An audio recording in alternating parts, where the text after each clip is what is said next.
ನೋಡಿ, Bengaluru to Mysuru highway ಯಾರೋ VIP ರಾಷ್ಟ್ರಪತಿ ಬರ್ತಾರೆ ಅಂತ ಹೇಳಿ ನಾವು ಟೋಲ್ ಕಟ್ಬಿಟ್ಟು ಅರ್ಧ ದಾರಿ ಬಂದ್ಮೇಲೆ ಎಲ್ಲಾರನ್ನೂ ಸರ್ವಿಸ್ ರೋಡಲ್ಲಿ ಕಳಿಸ್ತಾ ಇದ್ದಾರೆ. ಇದು ಯಾವ ಮಟ್ಟಕ್ಕೆ ಸರಿ ಅಂತ. ಅವ್ರು ಯಾರೇ VIP ಆಗಿರ್ಲಿ, ಯಾರೇ ಆಗಿರ್ಲಿ, ಅವ್ರಿಗೊಂದು ರೋಡ್ ಬಿಟ್ಟು ಕಳಿಸ್ಬೇಕೇ ಹೊರತು ಇಷ್ಟು ದೊಡ್ಡ ರೋಡ್ ನ ಜೀರೋ ಟ್ರಾಫಿಕ್ ಮಾಡ್ಕೊಂಡು ಕಳಿಸ್ಬೇಕು ಅನ್ನೋದೇನಿರುತ್ತೆ.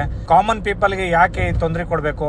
ಎಷ್ಟು ಜನ ಟೋಲ್ ಕಟ್ಬಿಟ್ಟು ಈ ಕಡೆ ಸರ್ವಿಸ್ ರೋಡಲ್ಲಿ ಬರಬೇಕು ಅಂತ ಅಂದ್ರೆ ಫಸ್ಟ್ ಟೋಲ್ ಕಟ್ಟಕ್ಕಿಂತ ಮುಂಚೆನೆ ವಾಪಸ್ ಕಳಿಸ್ಬೇಕಿತ್ತು ಎಲ್ಲಾರನು. ಇವತ್ತು ಬಿಡಲ್ಲಪ್ಪ, ಈ ರೋಡ್ ನ ನಾವು VIP ಅಂತ ಇಟ್ಟಿದೀವಿ, ರಾಷ್ಟ್ರಪತಿಯವ್ರಿಗೆ ಮತ್ತೆ ಬೇರೆಯವ್ರಿಗೆಲ್ಲ ಇಟ್ಟಿದೀವಿ, ನೀವು ಬರಬೇಡಿ, ಸರ್ವಿಸ್ ರೋಡ್ ಅಲ್ಲಿ ಓಡಾಡಿ ಅಂತ ಹೇಳ್ಬೇಕಿತ್ತು. ದೊಡ್ಡ ದೊಡ್ಡ VIP ಅಧಿಕಾರಿಗಳು ಎಲ್ಲಾರು ಜೀರೋ ಟ್ರಾಫಿಕ್ ಅಲ್ಲೇ ಓಡಾಡ್ಬಿಟ್ರೆ ಅವ್ರಿಗೆ ಟ್ರಾಫಿಕ್ ಬೆಲೆ ಏನ್ ಗೊತ್ತಿರುತ್ತೆ, ಟ್ರಾಫಿಕ್ ಎಲ್ಲಾಗುತ್ತೆ, ಎಷ್ಟು ಟ್ರಾಫಿಕ್ ಇರುತ್ತೆ ಅಂತ ಹೆಂಗ್ ಗೊತ್ತಾಗುತ್ತೆ?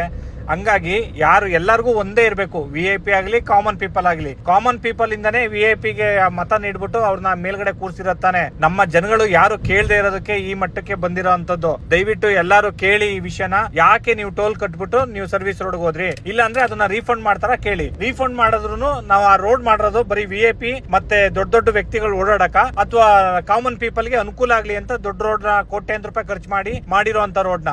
ಇದು ಯಾವ ನ್ಯೂಸ್ ಚಾನೆಲ್ ತೋರ್ಸಲ್ಲ, ಏನು ತೋರ್ಸಲ್ಲ. ಯಾಕೆ ಅಂತಂದ್ರೆ ಇಲ್ಲಿ ಯಾರು ಕೇಳೋರಿಲ್ಲ, ಹೇಳೋರಿಲ್ವಲ್ಲ. ದಯವಿಟ್ಟು ಇದೊಂದು ವಿಚಾರನ ಎಲ್ಲಾರು ಮಾತಾಡಿ, ಎಲ್ಲಾರು ಕೇಳಿ ಯಾಕೆ ಹಿಂಗ್ ಮಾಡಿದ್ರು ಅಂತ ಹೇಳಿ. ಇವತ್ತು ಮೈಸೂರು ಟು ಬೆಂಗಳೂರು ಹೈವೇ ಬಿಸಿ ಇರ್ಬೇಕು, ಬಿಸಿ ಇದೆ. ಆ ಬಿಸಿ ಇರುವಂತ ಟೈಮಲ್ಲಿ ಈ ತರ ಕೆಲಸಗಳನ್ನ ಮಾಡ್ತಾರಲ್ಲ, ಇದು ಸರಿನಾ?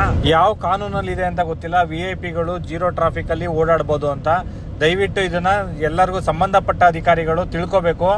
ಈ ತರ ಜೀರೋ ಟ್ರಾಫಿಕ್ ಅಲ್ಲಿ ಓಡಾಡೋದ್ರಿಂದ ಜನಗಳಿಗೆ, ಸಾಮಾನ್ಯ ಜನಗಳಿಗೆ ಓಡಾಡೋಕೆ ತೊಂದರೆ ಆಗುತ್ತೆ.